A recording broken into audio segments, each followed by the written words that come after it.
पिछले सेशन में हमने इनहेरिटेंस की शुरुआत की थी, जिसमें हमने इनहेरिटेंस के बेसिक्स की जानकारी ली थी। इस सेशन में हम बात करने वाले हैं टाइप्स ऑफ इनहेरिटेंस।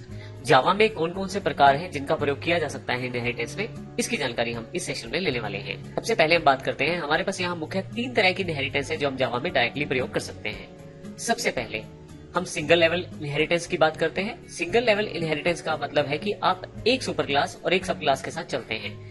अर्थात जब आप सब क्लास बनाते हैं तो आपके पास एक ही सुपर क्लास अवेलेबल रहती है, और क्योंकि एक सुपर क्लास और एक सब क्लास होने की वजह से यह सिंगल लेवल इनहेरिटेंस कहलाती है।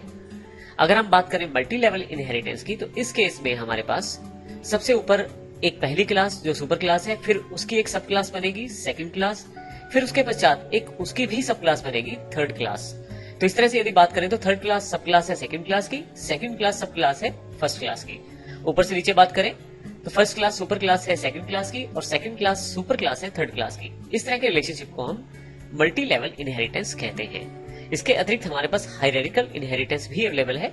हायरार्किकल इनहेरिटेंस में आपके पास एक ही क्लास होती है सुपर में, लेकिन उसको काफी क्लासेस के द्वारा इनहेरिट किया जाता है, यानी कि उसकी काफी सारी सब क्लासेस होती हैं।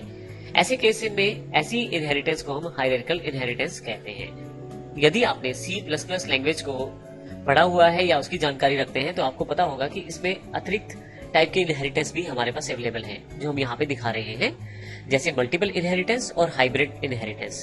परंतु जावा में ये दोनों इनहेरिटेंस को सपोर्ट नहीं किया जाता। नॉलेज के लिए मैं ये शेयर करना चाहता हूँ मल्टीपल इनहेरिटेंस क्या है।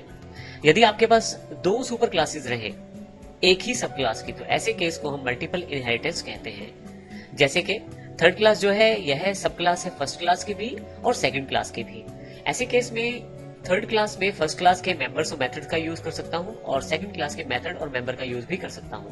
परंतु ऐसा जावा में पॉसिबल नहीं है। यह केवल C++ और अन्य कुछ लैंग्वेजेस जो सपोर्ट करती हैं मल्टीपल इनहेरिटेंस को, उनमें किया जा सकता है। अब हम बात करते हैं हाइब्रिड इनहेरिटेंस। इसका प्रयोग भी आप जावा में नहीं कर पाएंगे, लेकिन नॉलेज के लिए शेयर करना चाहता हूं। यहाँ पे फर्स्ट क्लास को 2 क्लासेस ने इनहेरिट किया है, सेकंड क्लास और थर्ड क्लास। ये दोनों क्लासेस सब क्लास है फर्स्ट क्लास की, लेकिन उसके पश्चात एक फोर्थ क्लास है जिसने सेकंड क्लास और थर्ड क्लास को इनहेरिट किया है।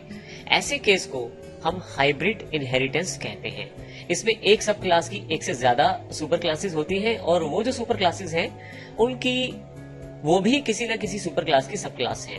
तो इस तरह से यदि आप यहाँ देखें तो फर्स्ट क्लास के जो मेंबर्स और मेथड्स हैं वो सेकंड क्लास और थर्ड क्लास के द्वारा प्रयोग किए जा रहे हैं, और फोर्थ क्लास फिर से सेकंड क्लास या थर्ड क्लास के द्वारा उन मेंबर्स या मेथड्स या वेरिएबल्स को प्रयोग कर पा रही है। ऐसे केस को हम हाइब्रिड इनहेरिटेंस कहते हैं। एक इंपॉर्टेंट पॉइंट और, जैसे मैंने पहले भी बताया कि हमारे पास यहाँ पे सिंगल लेवल, मल्टी लेवल और हायरार्किकल इनहेरिटेंस ही केवल हमारे पास जावा में उपलब्ध है।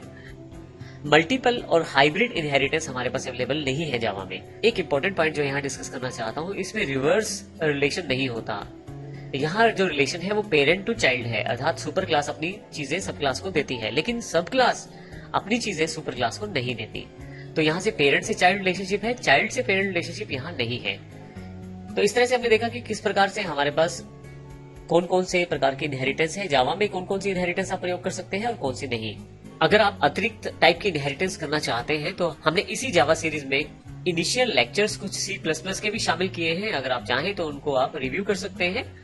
हालांकि वो इस कोर्स का पार्ट नहीं है, लेकिन ऐसे चीजों को समझने के लिए हमने इन्हें शामिल किया है C++ के कोर्स कंटेंट में, जो कि जावा में हमने इनिशियल चैप्टर्स के रूप में इंट्रोड्यूस किया है। तो आप उसको रीड कर सकते हैं, रिवाइज कर सकते हैं, फिर आपको ज्यादा क्लियर हो जाएगा कि कौन कौन से टाइप के इनहेरिटेंस है और C++ में किस प्रकार उन्हें प्रयोग किया जाता है। कॉन्सेप्ट लगभग सेम है, हालांकि C++ में जो है हमारे पास मल्टीपल और हाइब्रिड अवेलेबल है, तो आप इनको वहां से भी वर्कआउट कर सकते हैं। तो आइए हम बात करते हैं अभी इनहेरिटेंस की जावा में। इस सेशन में हमने इनहेरिटेंस के टाइप्स के बारे में देखा और देखा कि जावा में कौन कौन से टाइप के इनहेरिटेंस आप यूज कर सकते हैं। नेक्स्ट सेशन में हम इसके प्रैक्टिकल एग्जांपल्स को देखेंगे, जिसमें सिंगल लेवल, मल्टी लेवल और हायरार्किकल इनहेरिटेंस को प्रैक्टिकल रूप में देखेंगे। धन्यवाद।